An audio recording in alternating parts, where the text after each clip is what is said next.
we're two-sided. Oh, two-sided. Hey, everybody. It is another Thursday, and we are here with Chiropractic is Sexy. I'm Dr. Paula Ruffin. And I'm Dr. Erica Peabody, and welcome to August, too. August. Oh, my gosh, that's right. I cannot believe it's August 1st already. It's just going by way too fast. Way too fast. Holy moly. Oh, my gosh. We got Devil Dog Prepper in the house. Hey, he had brain surgery. How are you doing, buddy? Thanks for being here. Hope you're feeling better. You know, yeah, it's a big deal. Mm-hmm. It's a big deal. So always sending lots of love and prayers and appreciate you being here on here with us and supporting us. So we're going to ask everybody to hit the thumbs up button and share when you come in. And yeah, tell others what we're doing. We're just trying to get to the root cause and help people to really, truly understand where health comes from.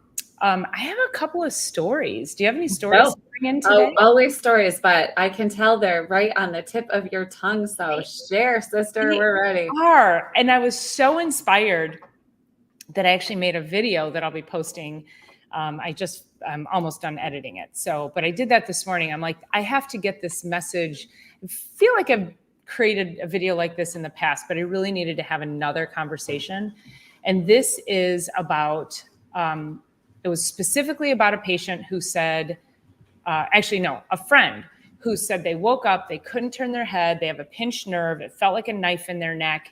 And I said, have you gone to the chiropractor? And he said, no, I'm going to get a massage first because I really need to get to the root cause. And I was like,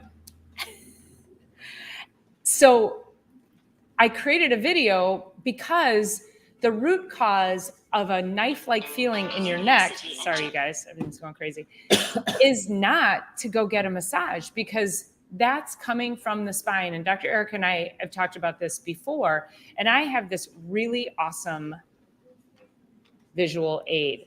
So the way your spine works is it's like synchronized swimmers. Mm-hmm. So think of everybody's moving exactly the same, but slightly differently to give you this beautiful orchestration of movement. And so you should have a nice flexibility in between the segments of the joints. But what life throws at us is you can't move those.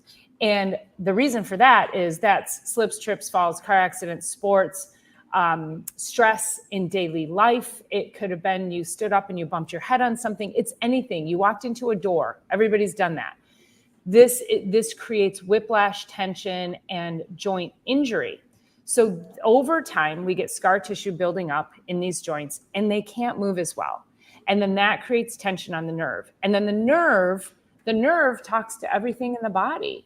So when the joints don't work properly, guess what's causing that knot in your neck? It's the nerve. So you go get a massage, you haven't changed the signal from the spine and the nerve to the muscle. You have to change that first. And the only way to do that is to see the chiropractor because that is the root cause. It's coming from your spine, not the muscle. The muscle is the body's alarm system that says we need you to splint and because if we're injured and if you move anymore, you're going to hurt us more. So this is a defense mechanism for the human body to say, tighten up, splint around us until we can try to heal.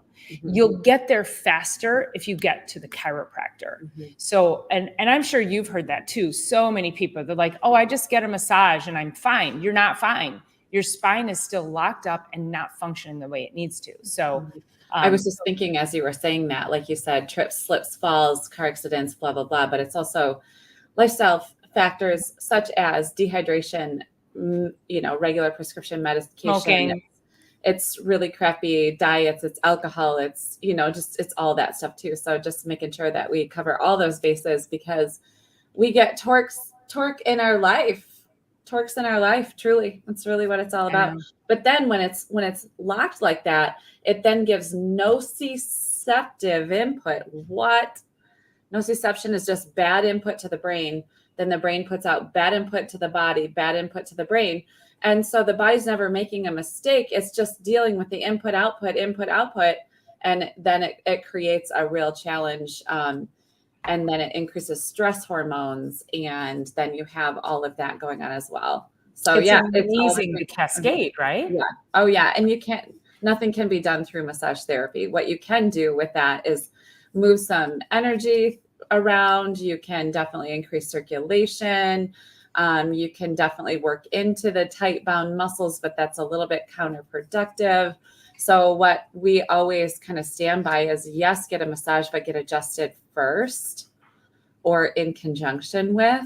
And I always tell patients when they're feeling like that way, don't go get a massage for a couple of weeks. Give the body a moment to get adjusted and regulate, and then go get a massage to work through the lactic acid and all of that. So I think it's a great topic because it does come up all the time. Yeah. And I did this too with the rubber band. Have you done the rubber band? Yep. And this is also because I love visual aids, you guys. So the rubber band is on here because this represents the tension, the scar tissue, all the life stressors that Dr. Erica just rattled off. It represents these locked segments right here. And so if I just go get a massage, it might feel good temporarily. I could put heat, I could put ice, I could take an Advil, a muscle relaxer. I could do all these external things. But until we get the tension and the stress off the nerves in the joint, we're not going to get to the root cause. So this is what we do as chiropractors, is we get the tension off. And then you get the clarity of the signal from the brain to the body that allows for greater ability of self-healing. And that's really that regulating. So like Dr. Erica was saying, it's that cascade. You can have a healthy cascade and you can have an unhealthy cascade. So which lane do you want to be driving in? Right, for sure. I was just looking down at the principle for today, which is the 33 principles. And we're on principle number 25, which we started. I don't know when we started the principles, but we definitely have completely hijacked some of the days to work with the principles because of the stories that we have to share. And so I was just thinking about this as you're talking about, with the rubber band, the life force, the energy there, how that's being trapped and just not working right. And number 25 is the character of innate forces, the force of innate intelligence. Never injure or destroy the structures in which they work. It's so good. So perfect. So some people will say, well, I have this high fever and, actually my team. So my office manager, I was not feeling so hot last week, but then she ended up not feeling so hot, which we tend to do that, but we're both up leveling at the same time. But she said, my fever got up to 103. And the only reason why I knew that is because her roommate was like, well, we should check your temperature. If you're feeling that terrible, we should check your temperature. And he went out and got a thermometer. And she's like, I felt so much worse just knowing it was 103. And I said to her, our innate intelligence will never kill you off. Like, it's going to fix that. It needed that 103.10, and it needed you to not reduce it. And of course, as soon as you know the number, then our world says reduce it quickly. But all it's doing is it's never making a mistake. The forces of innate intelligence, including that part, and also the splinting that it's doing that Dr. Paula was talking about, will never injure or destroy structures in which they work. That is freaking brilliant. It's so perfect. It's so good. And that also makes me think about how you're always saying the body's will to live, the soul's will to live, the body's ability to survive. And I think that's a segue into another story that I shared with you earlier this week about a clinically obese, you guys, like frighteningly obese individual who I've seen recently. I mean, if I had to guess, well into the 350s, perhaps pushing 400 pounds, still alive. Like the body's ability to live in that environment. And that to me is the brilliance of the human body and health, is that we throw all this shit at it and we can still survive. So imagine if we just took care of ourselves a little bit better. Yeah, just a little bit better. I mean, just start moving your trajectory in a different way. What I always tell my patients, especially because the world is severely dehydrated. So when you pick up your water and you put it up to your mouth, instead of taking 2 sips, take 10. and you're 5 times more hydrated just for taking 10 rather than 2. It's something as small as a trajectory like that that will just set you off into a completely different existence, and healthier, and just all in all the ways. So yeah, That's a great, great advice. And I always say use the smoothie straw. I have the smoothie straw, and of course, I'm having a little bit of I'm having a little anxiety right now because I just filled up a fresh ice water in the kitchen, and it's still in the kitchen. I wanted to. There goes my daughter. She's gonna go get it for me. I was like, oh, I need water. You know, it's like a security blanket to have it around when you're used to that kind of thing, like just continually pouring the hydration and the goodness into your body. You're like, where is it? So yeah. Totally do it. So that was, these were conversations we were having earlier in the week. And, Dr. Eric and I, as we share these are just such great topics to bring to you guys. And again, it's, you didn't see it? No, there's nothing there, so I take a bottle. Oh, where did I? Oh, she got me a bottle. I don't need to. No, I'm good. I'm okay for now. Thank you, though. All right, I better drink. Have a sip. Okay. I wasn't complaining. It was an example. I don't have my water. No, Okay. it's Okay. All right. We're better. We're back. Better So we over want to bring you guys these stories, and because there's so many lessons in them, and also with this person, the clinically obese person who had a massive amount of health issues, never once mentioned his weight as being part of a concern, and then also said, well, what if this isn't working after 2 weeks? And I had to say straight up to him, it's not going to be working after 2 weeks. What do you expect is the question. When your health is in a catastrophic state, oftentimes people disconnect from where their health actually is. And so they minimize, they don't think it's as bad. And then they don't put any emphasis or importance on the fact that it's going to take time. You didn't just get here like this. This is a lifetime battle that you faced. So what makes you think that 2 weeks is going to turn it all around? Well, one of the things that you had just said is what if it's not working? And I guess it's a really great topic to talk about, because regardless of how you feel, your nervous system is going to be working better after each adjustment, no matter what. So is it working? I would say he's coming from like a symptom base, like that's the only way to know it's working. This is what we can tell you 100% of the time when you leave our offices and you've been adjusted, it's working. It's working. And it depends on your lifestyle factors around it. And I was sharing this with you too. I have also, this woman was on the table yesterday, and she's a lovely human. She let her health slip for so long that she also is obese as well. But yesterday she stopped me in her adjustment. So initially it felt like, so I've adjusted her now 3 times. She just started with me last week.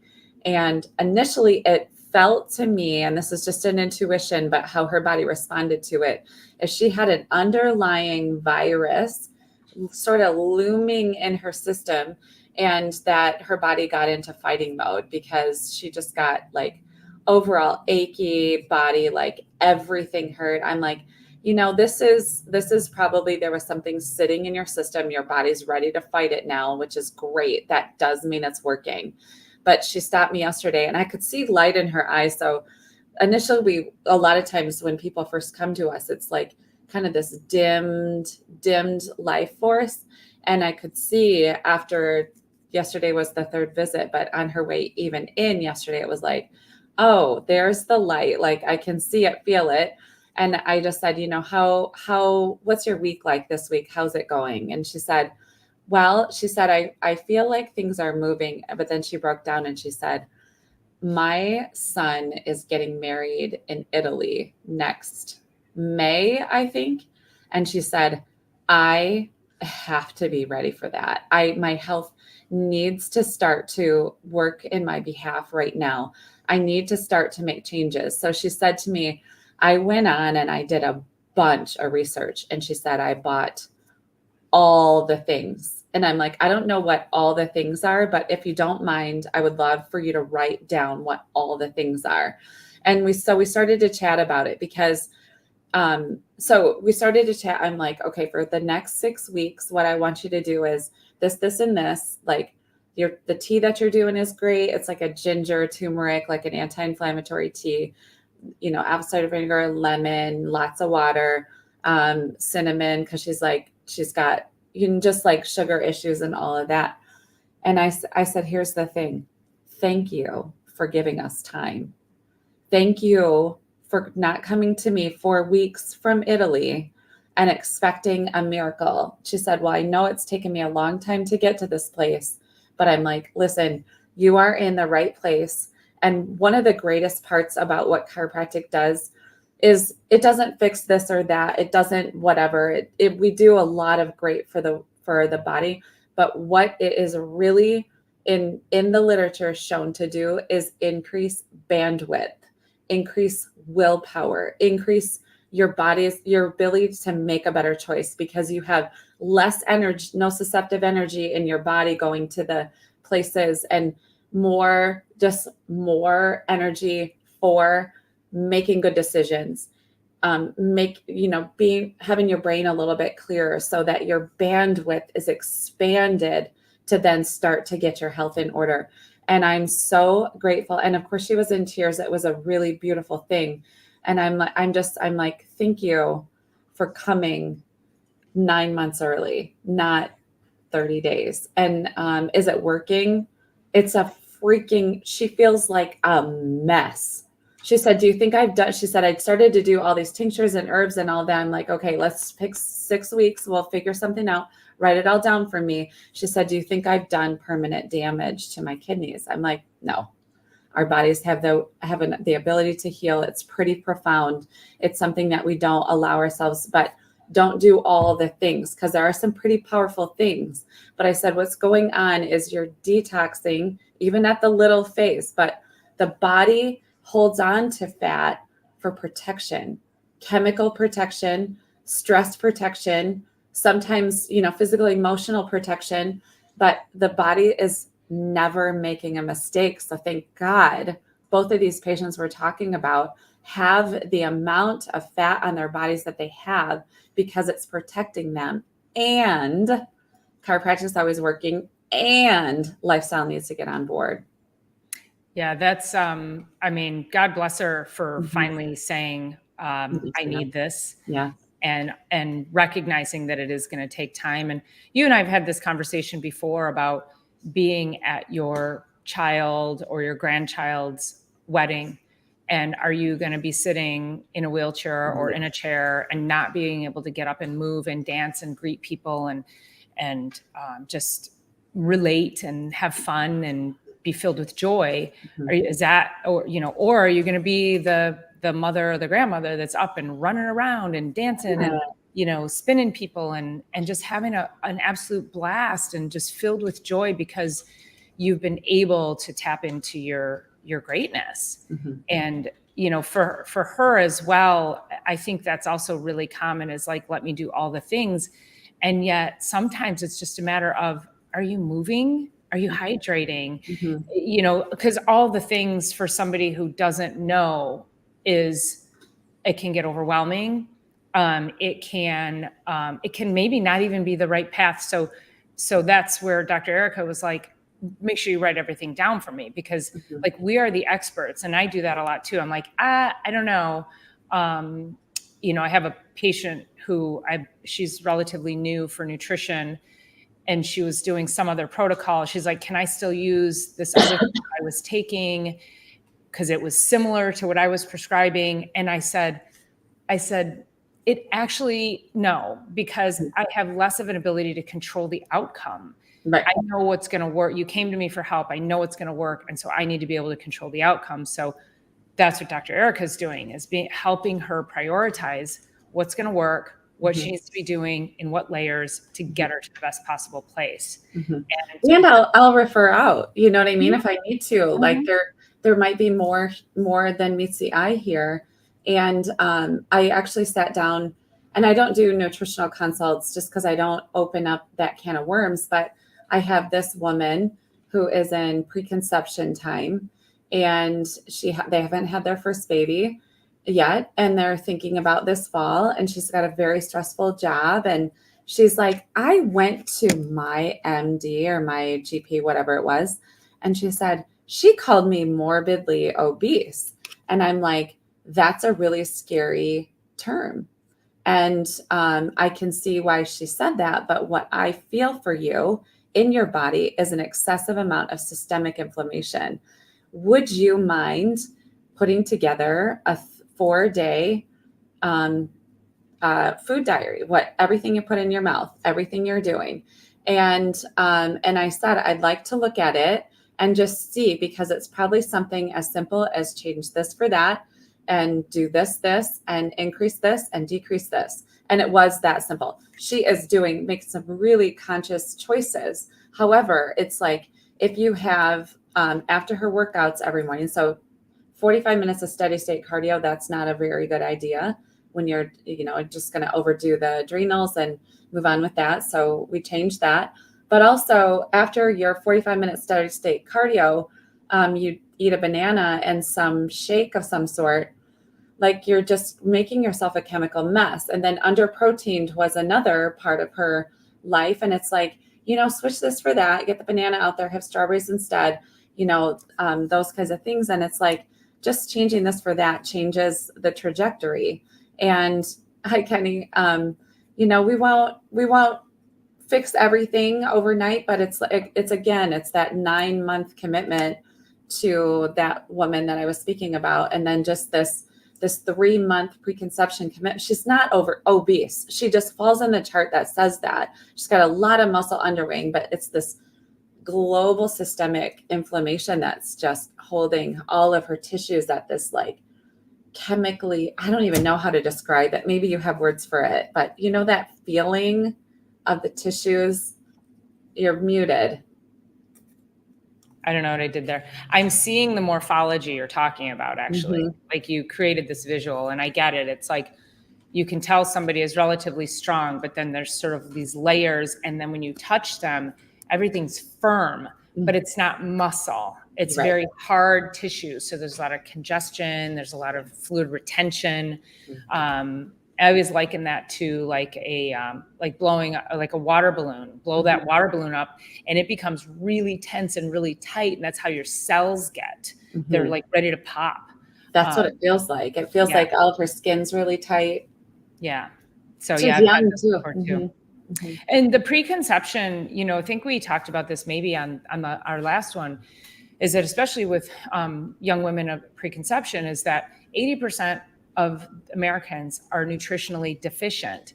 And if they decide to tap into all of the resources to get healthy, it can take 6 to 9 months or longer to bring the body back up to sufficient levels. So especially for preconception, and I don't know the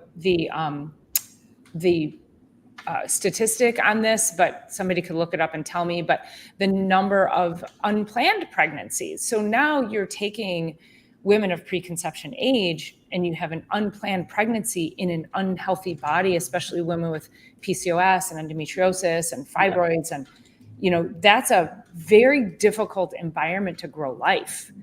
And they're toxic load issues. I think everything we talk about is toxic load. So the physical, chemical, and the emotional. So we have to try to unwind that.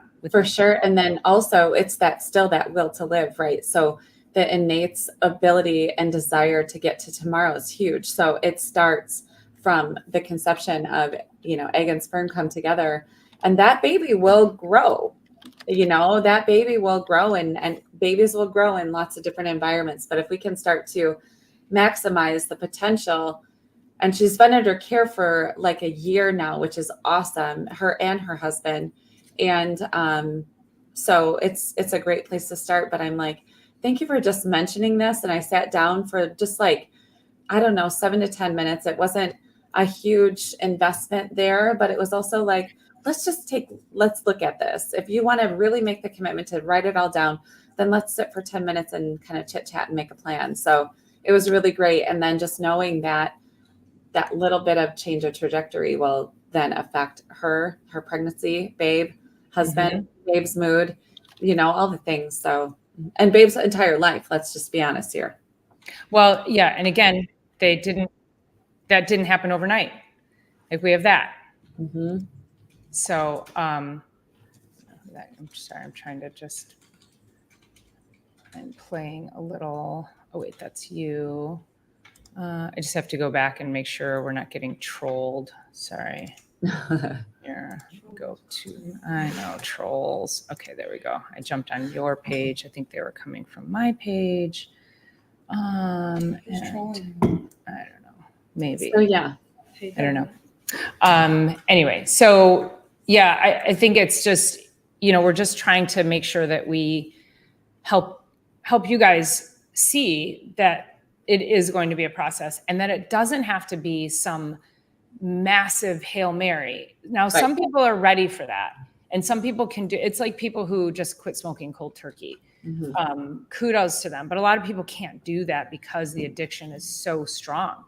So it does require small baby steps over time. And, but you have to, you have two directions you can go.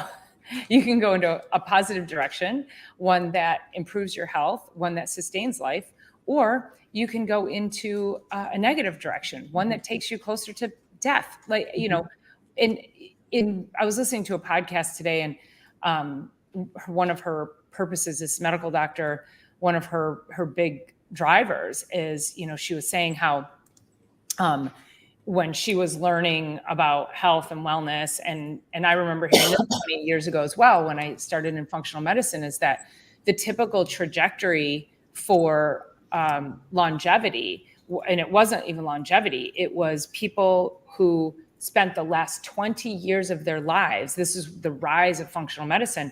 People would spend the last 20 years of their lives sick, seeing the doctor, once a month, every couple weeks, once a week, whatever it is, in some kind of chronic illness, on multiple medications.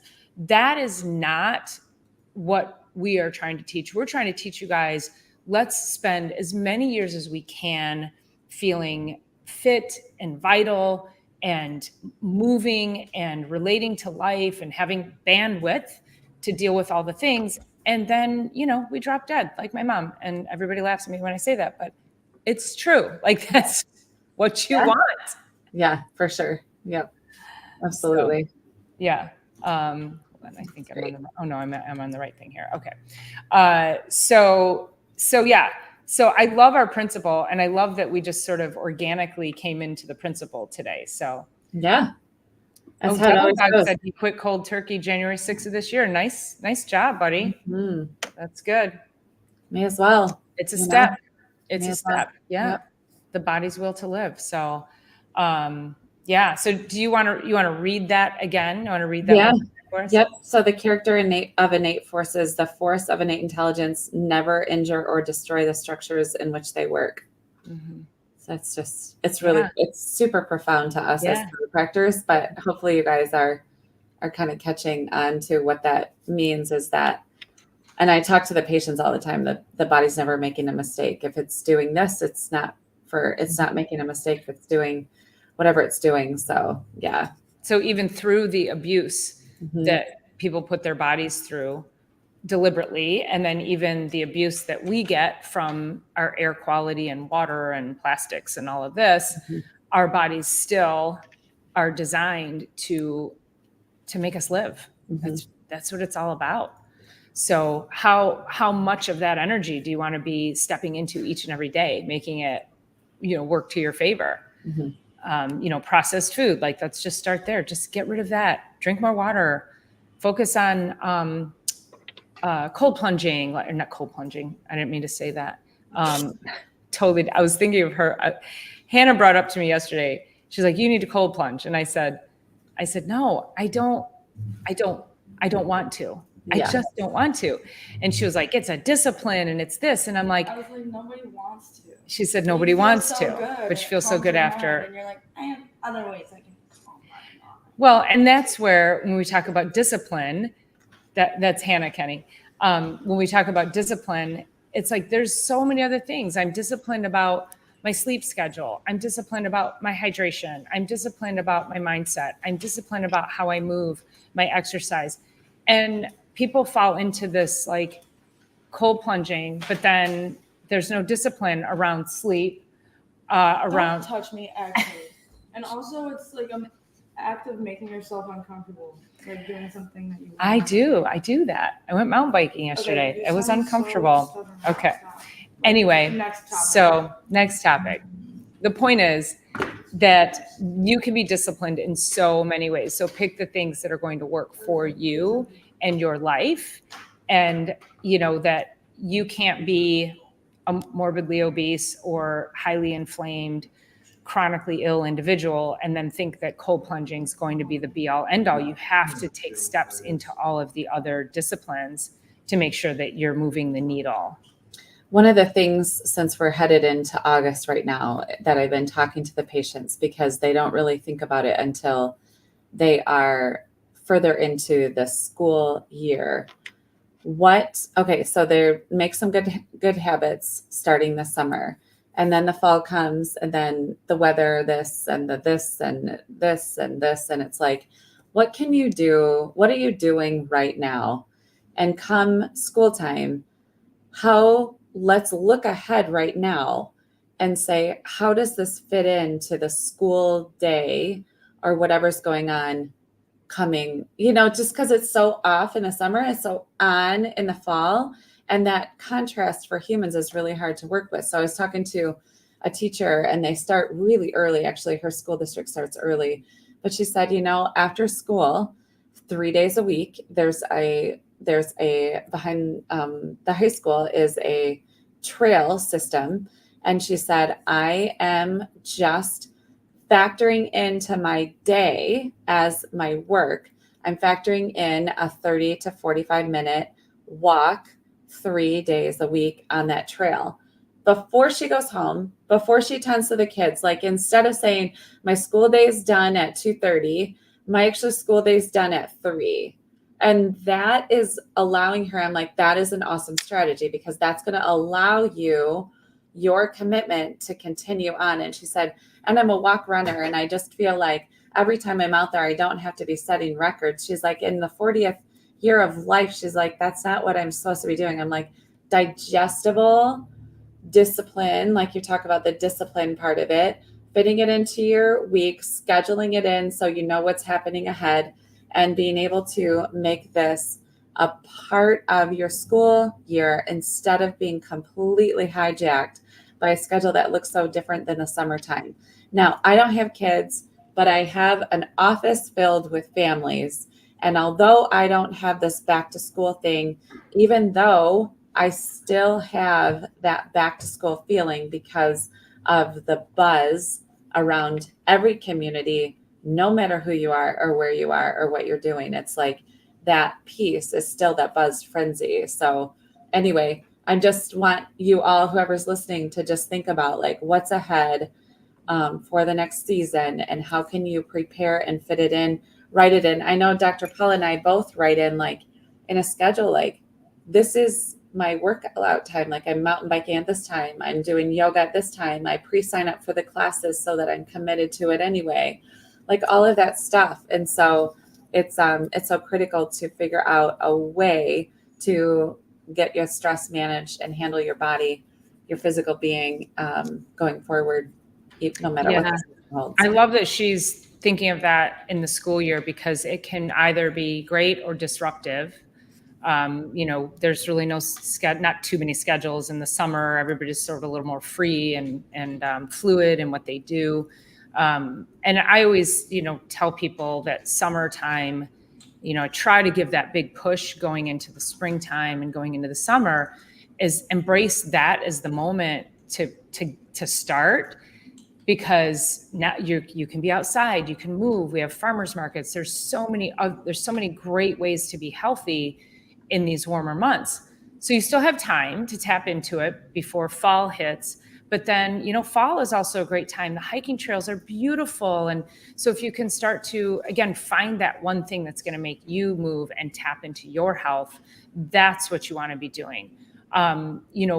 When that's so great that she's building that into a work day. Mhm. And that's, I go out at lunchtime on the days that I'm here, not on these hot days, but I take the dog to the soccer field behind the church a couple buildings away. And I let him run and I walk probably, 2, maybe 3 miles. On occasion, I've done 4 if I'm feeling just, really like I got extra time. But that's how, it's extra. Mhm. Those are like bonus workouts for me because I am scheduling all the other things in and they feel amazing. And even, last night I went mountain biking. Hannah and I rode like 14 miles, 13 and a half miles. We went swimming in the pond at the beach, at the Metro Park, and then came home and I had to get ready because then I had to be here in town for the concert. And it was so fun and I danced and it was great and I greeted people. So I had a lot of that social interaction. And then we cleaned up and I headed out and I texted my neighbor and I said, hey, can I come over and swim? And so it was 9:00 at night and I put my bathing suit on and I went over there. Normally I'd be crawling into bed, but I was so wired from the day. And I think I just kind of just swam easy breaststroke for 15 minutes and I felt amazing. And I needed that decompression time too. So, so it's just like knowing what your body needs and you'll learn that the more you start to tap into, to your health. I had this patient say to me yesterday, she's like, I was sitting at a meeting. She's a principal at one of the schools. So this is kind of their first week back, super committed. And as far as timing goes, and she said, I was sitting in a meeting and all of a sudden I was just kind of moving and I was noticing my neck was cracking. I think this is working, which is a really interesting approach because I'm like, well, if your body didn't move well before and now you're just sitting there and things are kind of popping around, that doesn't mean that wasn't happening before. But what the adjustment really does is it allows us, like you said, to tune in more frequently, more regularly, and deeper into what our body needs. So does our body need to be cracking around like that? Who knows? Sometimes it's even a sign of dehydration, but things moving for the first time. Like I always share with my patients, I'm like, we create safer drivers because now you can actually see for the first time into your blind spot, which you haven't been able to see for a very, very long time. And that's what one patient was saying this morning. He was like, my gosh, my neck is moving. And so anyway, it's like, just make sure wherever you are that you also have chiropractic into your discipline, into your school year ahead or the season ahead, the fall ahead, that kind of thing, just because it's like, I mean, let's be honest, it's the greatest thing you can add into your health, Right. longevity. But it helps you feel better, but it also helps you feel into your body and your body's needs better. So yeah, it's that tuning in. There's less opportunity to get into a catastrophic state with your health right. when you're tuned into the frequency of what your body needs. We can now fine tune. And I've had patients, they'll go, I'm clicking and popping more. Is that normal? And I always say, as long as you're not forcing it, the Right. body has been locked up for so long. I call that micro adjusting. Yeah. Your body is now moving. It's giving you micro movements, micro adjusting. The joints are now responding to being more mobile and more fluid. So yeah, it's fine. Like go with it because your body's been so locked for so long. It's like, woo, what am I doing Yeah, here? for sure. Yeah, absolutely. So Well, this was a great talk, a great topic. per usual. I know. What's next week's? Okay, so let's go back over 25 as the character of innate forces. The forces of innate intelligence never injure or destroy the structures in which they work. And then moving on to number 26, comparison of universal and innate forces. In order to carry on the universal cycle of life, oh man, this is good. Universal forces are destructive and innate forces constructive as regards to structural matter. Oh, so good. I got It's a so 2 good. on It's just that like one. every time I know I read it again, but every time we go through the next principle, it's like this is back in school, we're kind of grilled and drilled with this kind of stuff all the time. But once you're out in practice, you just kind of go about, like I have some philosophy books sitting right here, but when we get back down to the nitty gritty of all this is so freaking cool. Okay. Comparison of universal forces and innate forces. In order to carry out the universal cycle of life, universal forces are destructive and innate forces constructive as regards to structural matter. Might need to smoke something before that one. I love it. So good. All right, awesome. All Hey, right, thank you you guys. guys for being here so much. I will see you Sunday on Sunday Night Live, and we will be back here next Thursday with Chiropractic is Sexy. Make sure you continue to subscribe and share these live streams. And hey, bring a friend next time. Let them know how There you go. amazing this is. So thanks everybody for being here. Appreciate your input and helping us grow. Talk to you soon. Bye.